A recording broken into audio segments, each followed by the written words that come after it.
Okay, ladies and gentlemen, we are now going on to our panel discussion. My apologies, we're running slightly behind time, but I think the quality of the discussion from each of the presenters has made it worthwhile.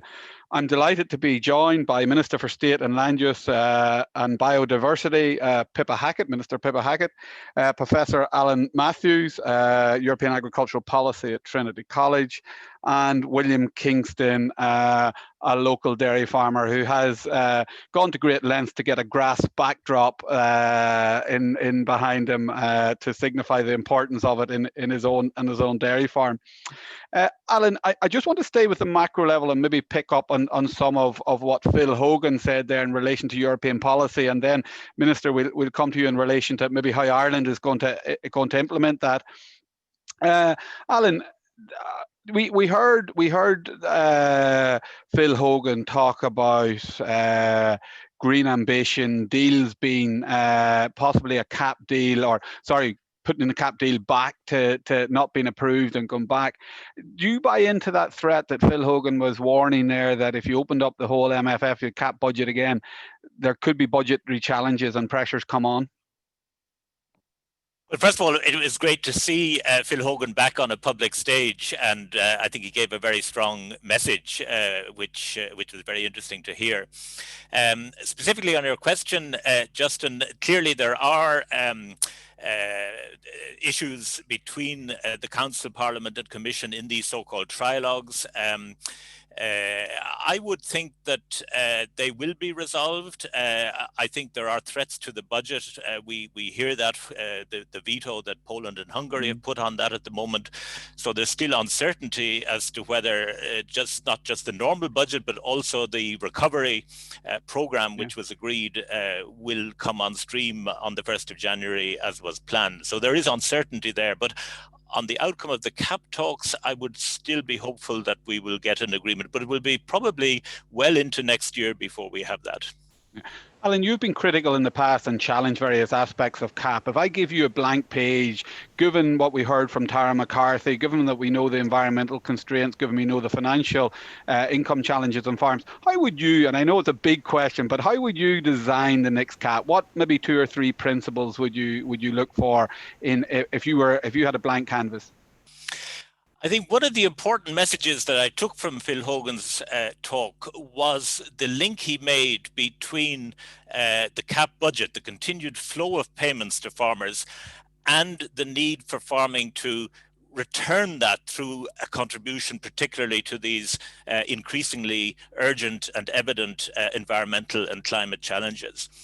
And I think the big problem we have faced in the past is that the payments have been largely unconditional. Now, I'm aware that there are, of course, cross-compliance requirements that all farmers must observe, but they have been largely per hectare payments without really much targeting. And I think the big change that we need, and there is a small step in the Commission proposals in 2018, a step which is going to be intensified if the Green Deal objectives are fully integrated, which remains to be seen as the negotiations evolve. But there is this step towards coupling these payments, not to production, but coupling them to these environmental and climate targets, which have become so evident. And indeed, just look at the report on the state of nature from the Environmental Protection Agency published this morning, which just underlines the need for action.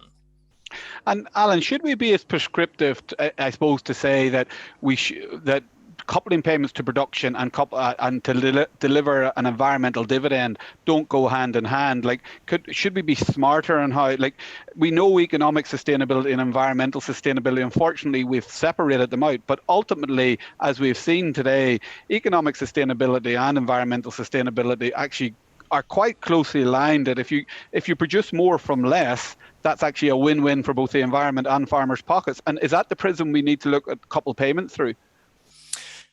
Well, I think certainly it's important to see where there are these opportunities, and to the extent that, for example, farmers can save money on input costs, you know, in terms of fertilizer, in terms of crop protection chemicals, and so on, you know, while maintaining yields. Clearly, as Tara pointed out in her talk, that's certainly to be welcomed.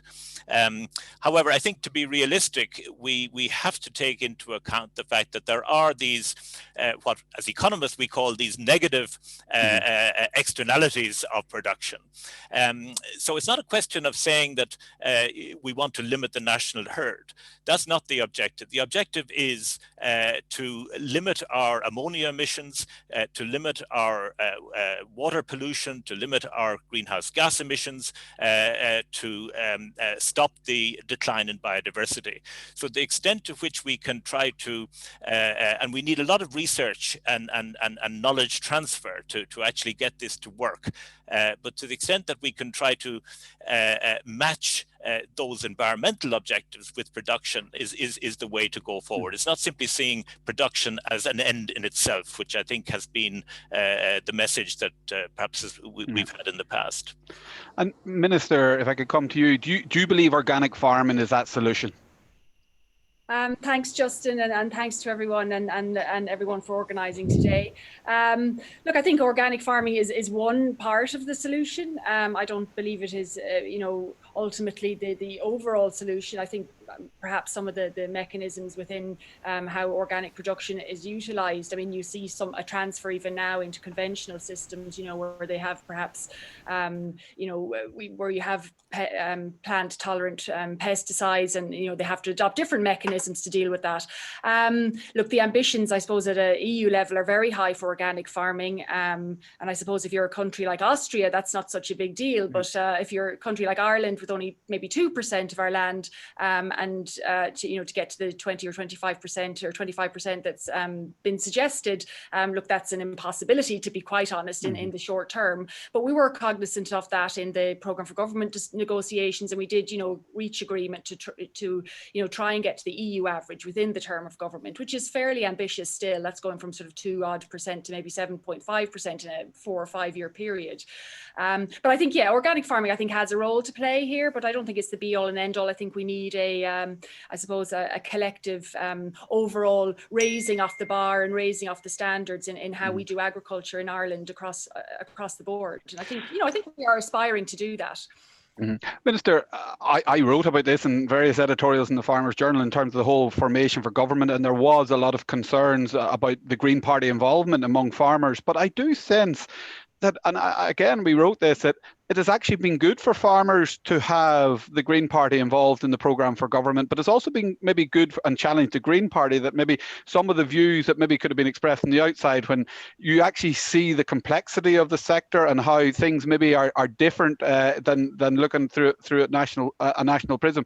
Have your views, and maybe has the views of the Green Party towards agriculture, changed slightly, and your policy positions changed slightly to reflect the complexities in relation to, I suppose, how good our agricultural system is, as Tara McCarthy outlined in her opening presentation? Well, I think there's no doubt that the agriculture system is very complex, and you know, there's many different parts to that.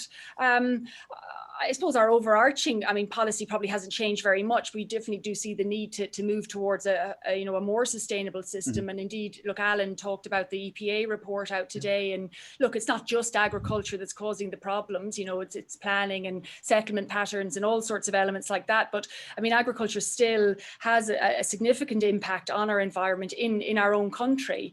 And you know, ultimately, I think farmers and politicians and environmentalists alike want to improve that. And you know, rather than just sort of, you know, it's every 4 years we get this report, and on the whole, nothing really has shifted in a positive direction. And look, that has to change. And I think that's important. I think there are examples though from around Ireland of farmers doing things differently, and it isn't just organic farming. It's other ways of farming, and they are reducing input costs. They are making their farms more profitable.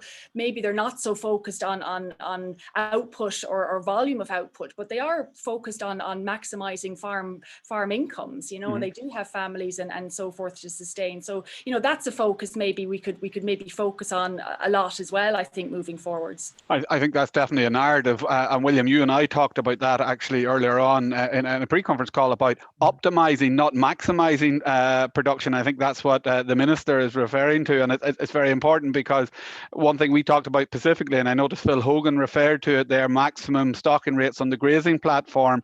And maybe to get your views, William, on how you've changed and how your thinking around the environmental issues has changed, and also what do you feel is driving your business now, and what do you ask? I suppose I'm asking you a few questions there, but what do you ask from policymakers on this issue as a farmer? Okay, I thank Justin. I think the first thing there that Tara said this morning was, if you want to go fast, go alone. If you want to go far, go together. And I think that nearly summarized the day. I think they had been hugely positive in the fact that there's actually no negative in anything I've heard so far today. And I think Phil Hogan said, embrace and engage. I think we have to embrace what's needed, and we all have to engage in it together. If there's one concern, is that we're all doing our own little bit. It's like a daisy chain. We all have a piece of the chain, but as a country, we need to pull the chain together. And rather than me saying I'm a dairy farmer and the beef farmer saying, oh, you're against it, you know, I think as a country, it's a green jersey we'll have to pull on together. And if we get clarity, like, farmers love challenge. And Justin, you know that if there's something new, a farmer will buy it faster than any other person, because they love the challenge of it, like, you know. So I think once we clear what the challenge the farmers are going to have, I think the farmers will actually embrace it. Like, I suppose what do we do at farm level? A quick example, just only a month ago, or back in the spring, on one of the farms we run, there were beehives. And the bees this year came out early because of the fine weather in March. They came out too early, and most of the bees around West Cork died of hunger. So why wouldn't we as farmers put in 1/4 of a hectare of a bee cover to actually make sure that those bees survive as part of this thing? You know, there's no contradiction about a biodiversity and a farmer working his every day, because, like, we're part of the land, we're part of the animals, like, you know, and that's what we do, isn't it? Like, you know. And William, the Minister referred to in terms of not just being focused on output alone, but maximising profit. And that's something that you're very focused on. It's about the profitability of your businesses and whatnot. Do you think maybe sometimes we too much focus as farmers on output and driving output without getting the balance between output and input, e.g. optimising the farm? Yeah, I think I suppose farm, it comes in cycles, doesn't it? Like, you know, back 20 years ago, someone was talking about the yield of a cow, and then 5 years later they said it's not about the yield of the cow, it's our profit. And then it moved on to the amount of grass you can get into her. Now it's gone back up to kilos of milk solids, which is actually the yield of a cow. And it's about what's sustainable. You know, what makes this farm simple? You know, how much, if you're stocked at 3 cows to the hectare versus 5 cows to the hectare, how many more decisions do you have to make every day, and how much more physically bring in the feed you have to bring into a cow when you're at 5 versus 3? And it's really about looking at, again, it's back to Tara's, you know, as a country, what can we sell best? Like Tara said earlier, grass-fed, it's desirable, but it's worth paying for, not worth paying for. So if something's worth paying for, I'm all ears, because if something's worth paying for, maybe I mightn't have to produce as much of it to get a decent price for it, like, you know. Alan, on a slightly change in tactic, and I think something that has, I suppose, coming more to light in the last 2 years is the whole area of carbon sequestration, particularly in soils and hedgerows. Are we heading for a period, in your view, where farmers are actually going to get paid for sequestering carbon through soils and through hedgerows, that there could be a potential second income stream here for many farms from this environmental dividend? Certainly the Commission is pushing in that direction. I think it's going to take some time before we see widespread uptake, Justin. What we see at the moment, and indeed the UCD speaker referred to a Belgium company that was already on a sort of pilot scale paying farmers for sequestration. So I do see a number of startups around Europe where farmers are getting paid, and where there are private companies that are looking for ways to offset their carbon footprints and are prepared to pay for sequestration in this way. Rolling this out in a wider scale is going to take some time. The Commission has promised to bring forward a sort of framework for certifying removals, because one of the key things here is that the purchases of carbon credits, if you like, from sequestration in soils or hedgerows really need to be guaranteed that that is a ton of carbon which is locked away and is not going to be simply emitted into the atmosphere in the following year. So that certification is going to be an important element. I think probably the first indicator we're going to have, indeed it's mentioned in the government's climate plan, is the rewetting of organic and peatland soils, because this is something which is very cost effective in terms of the cost per ton of carbon abated. It's something which I think farmers will welcome because they will get paid for it, and I see in a number of countries, for example in Denmark, there's a lot of emphasis in that particular initiative, and I think in Ireland also it's put into the climate plan, but we do need to get to scale it up, if you like, so that it really makes a difference. And Minister, just late last week, it was announced the setting up and the formation of a new observatory to focus on capturing carbon. Is that aligned to what Alan is talking about, and able to be able to put solid measurement around this? Absolutely, yeah, and I think that's one of the difficulties with being able to pay for something like carbon sequestration, to be able to measure it. How do you quantify what actually is being sequestered? I suppose in my mind as well that paying for habitat creation, it probably does deliver for carbon sequestration as well, but it's probably more readily measurable. You can count the number of plant species or fauna or in a particular area. You could measure a hedgerow or size of an area, and I know that clashes a lot with the payments per hectare on a sort of direct payment and eligible hectares for payment, and that's something I certainly would love to try and tease out in the next cap, that we could be a little bit more flexible in that regard. But I think that it's a Teagasc run measurement. They're going to run them out mainly on their signpost farms initially, but I could see it going a bit further. But it'd be great to have those measures. Maybe different types of farming, different types of soils, maybe different types of farmings on different types of soils. What effect that has on carbon, say in the soil in particular. And this is to measure soil carbon. Is there ambition enough here, Minister? When you hear Joe Biden in his it was in his election campaign talking about agriculture becoming the first net carbon zero emission carbon industry in America, you hear him. We see the reports, his advisory team, the reports they produced last week at setting up €1 billion fund to encourage farmers to sequester carbon through soils out of the atmosphere. We can no longer put this in the too hard a box, e.g. as Alan rightly says, the measurement measures are probably unsettled.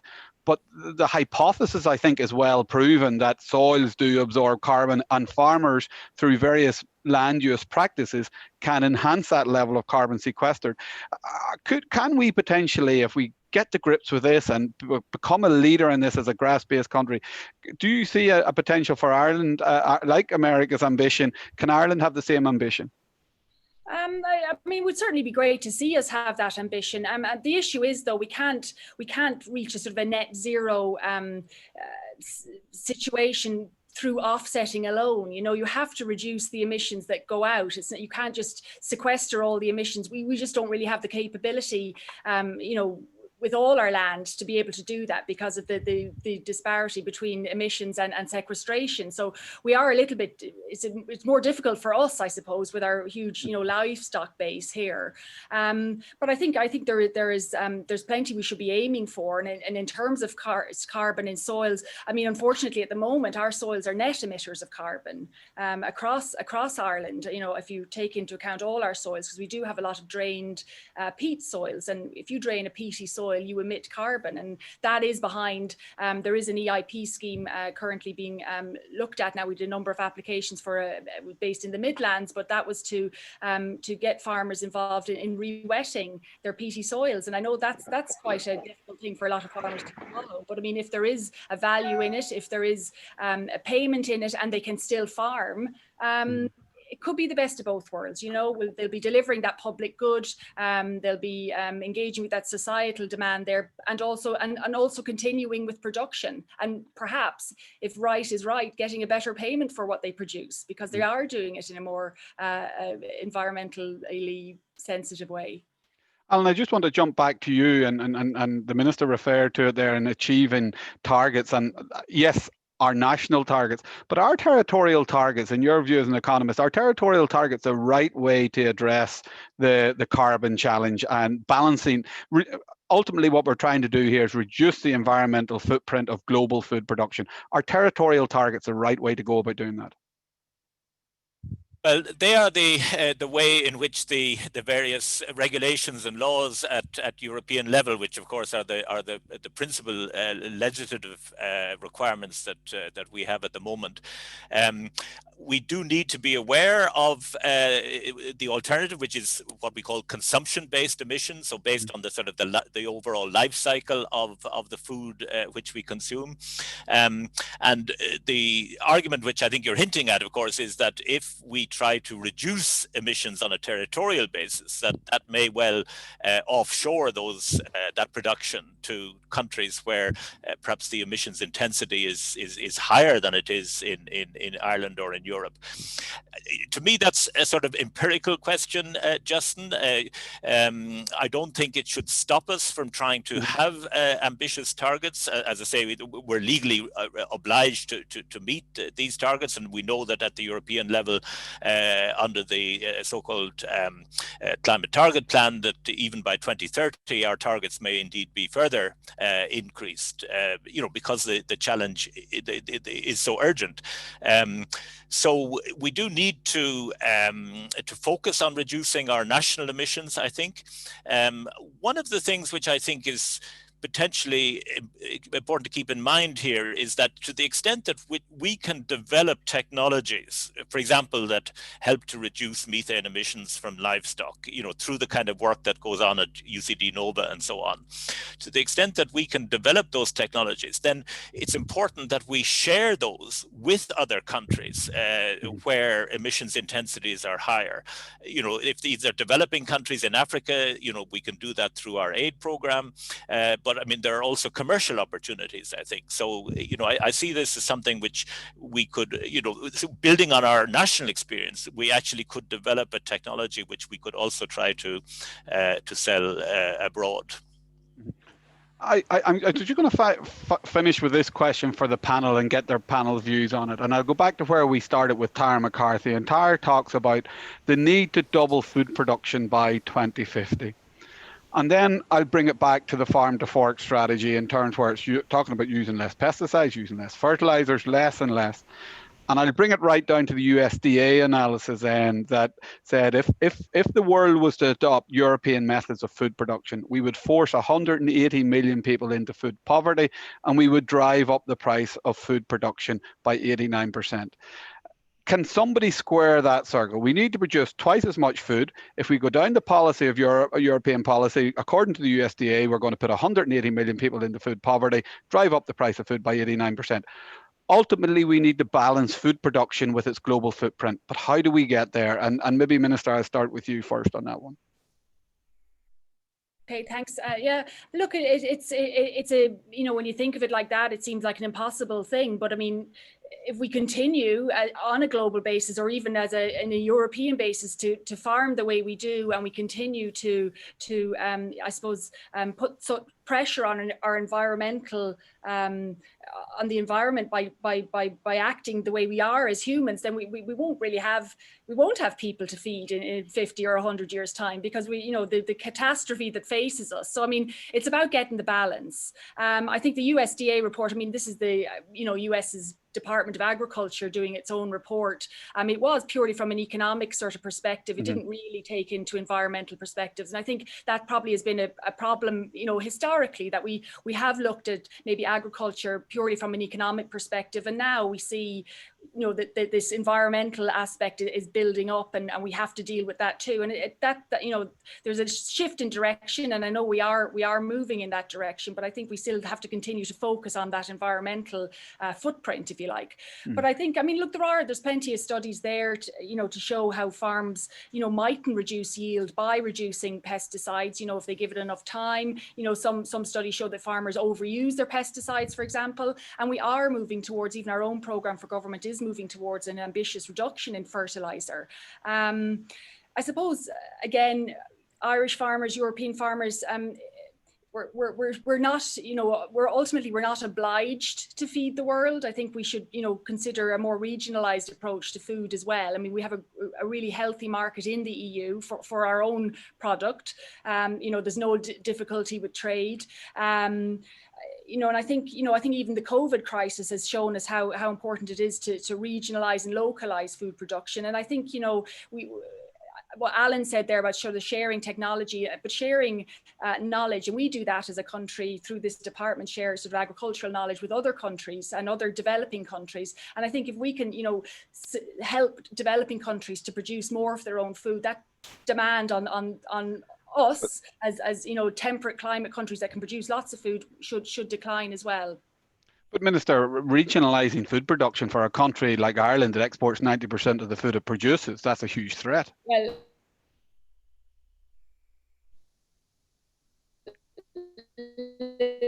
Sorry, Minister, you've frozen. I suppose regionalising in a European sense as well. Okay. Sorry, yeah. From our perspective, you know, to focus on those European markets that are the high-end markets, and it is probably about moving towards rather. We seem to be having problems with the Minister's connection there.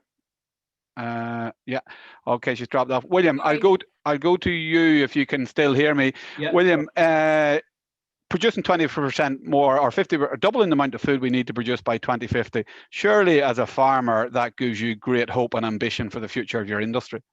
Oh, totally, Justin. But I think there was an EPA report came out on the radio this morning, and like they say, we've 10 years, and joined up thinking for the next 10 years can put a platform for the next 30 years to do things right. Like over the years, we've often said, you know, the amount of food that's lost from once it's harvested to once it's consumed, is it a third of the food? It's some massive figure. So put a bit of technology, and we're talking about a technology conference. Imagine putting some technology into the transport of food and the actual bringing of food from Skibbereen to wherever around the world. You know, there's some massive opportunities for technology to actually play their part as well. I suppose as a farmer, hearing that production has to double over the next 30 years is certainly a positive. Will there be challenges? Absolutely. But I suppose in the last 10 years, we've reduced a lot of, say, the old traditional way of spreading fertilizer was once the Christmas Day dinner was eaten, you were spreading a bag of urea. That day is well gone, and you're talking about a half a bag sometime in January when the soil temperatures are right. So the thing is. Now, William, you're in West Cork there. I have to stop you for all our Mayo listeners. There is a lot of guys in Mayo would be talking about the middle of April, so just be careful now. Okay. But I suppose I did mention soil temperature. You know, so in other words, when the soil temperatures are, so I think within 3 or 4 years, every farmer in Ireland will have a soil thermometer, and they're going to be basing. Yeah, I spread fertilizer today, but the soil temperature was 9 degrees. I can justify it, and I think we're back to the science. We're back to using science and backing it up, back to the Origin Green, you know, good sensible plan, and actually working to that. I think it's going to be hugely.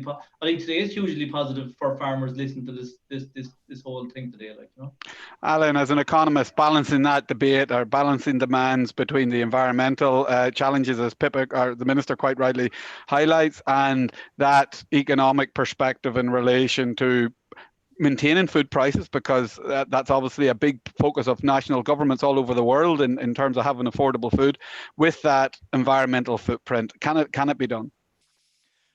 Well, as I saw somebody already has mentioned in the chat, Justin, clearly there are issues with the need to look at consumption patterns and perhaps to influence those away from some of the more land-intensive production. Clearly, livestock products, animal meat and dairy, will increase in developing countries as incomes rise, but in the more developed parts of the world, there's an argument that we should be reducing our consumption there.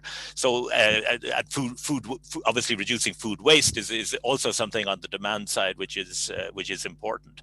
But coming back to the sort of pessimistic figures, if you like, in that American report, it is important. I think, like any report, it's based on assumptions, and it does assume that technology doesn't change. So I think the key way in which we can reconcile this apparent contradiction is by maintaining and increasing not just investment in research, but also in the knowledge transfer. Because, as William has highlighted, it's getting the information over to farmers as to what they need to do in order to be able to both maintain production, but also reduce their environmental and climate footprint, which is absolutely vital.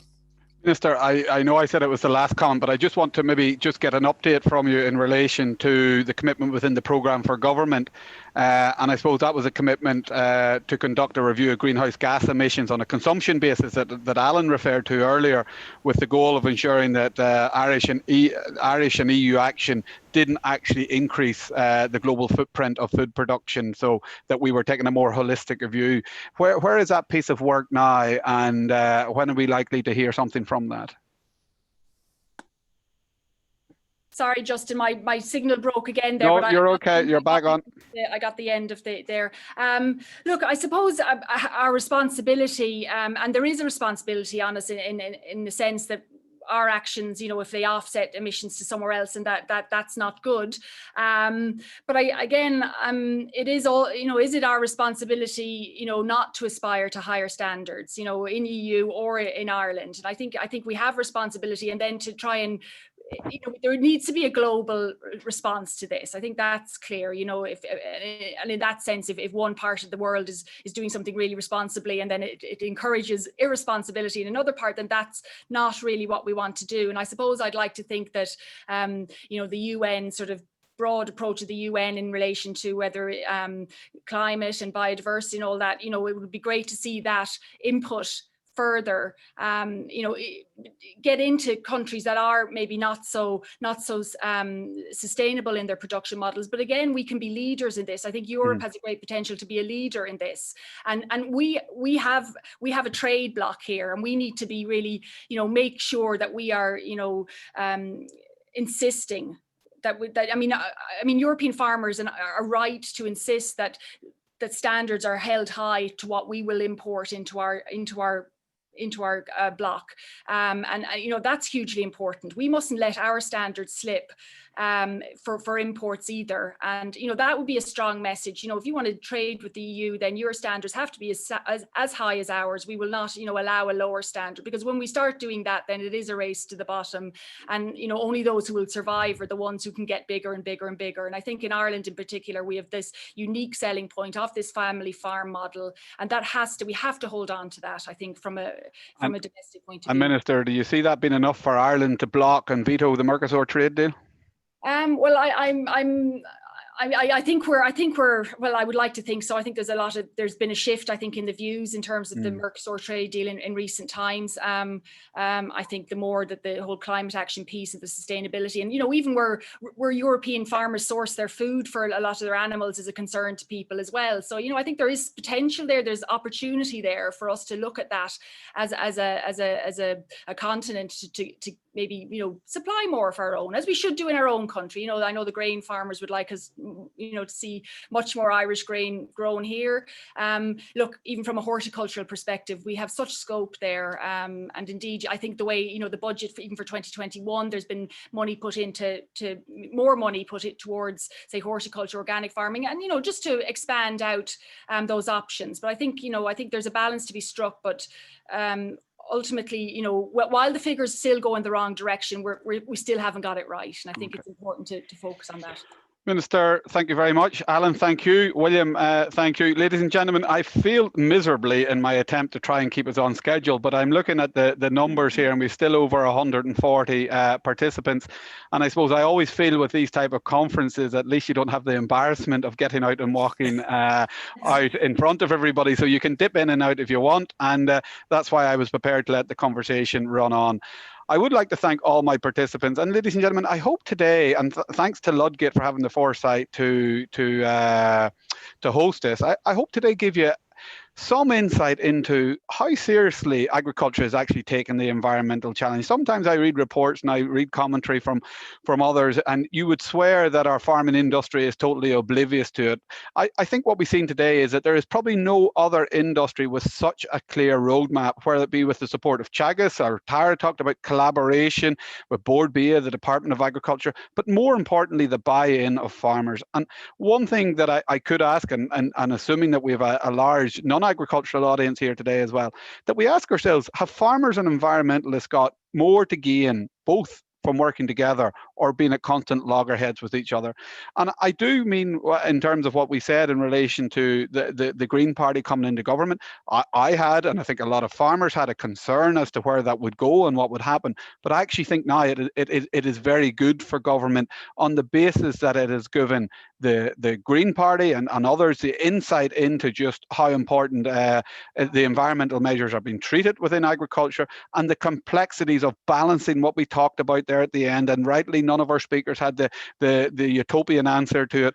How do we balance the environmental footprint of global food production? Tara McCarthy summed it up very well in terms of producing twice as much food by 2050. And yes, we have to do that whilst taking care of our biodiversity, our water quality, our gaseous emissions.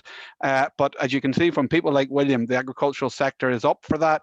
And there is also a new wave of excitement there, ladies and gentlemen, in terms of agricultural technology, and John and Antoine there in terms of what they are doing in relation to that.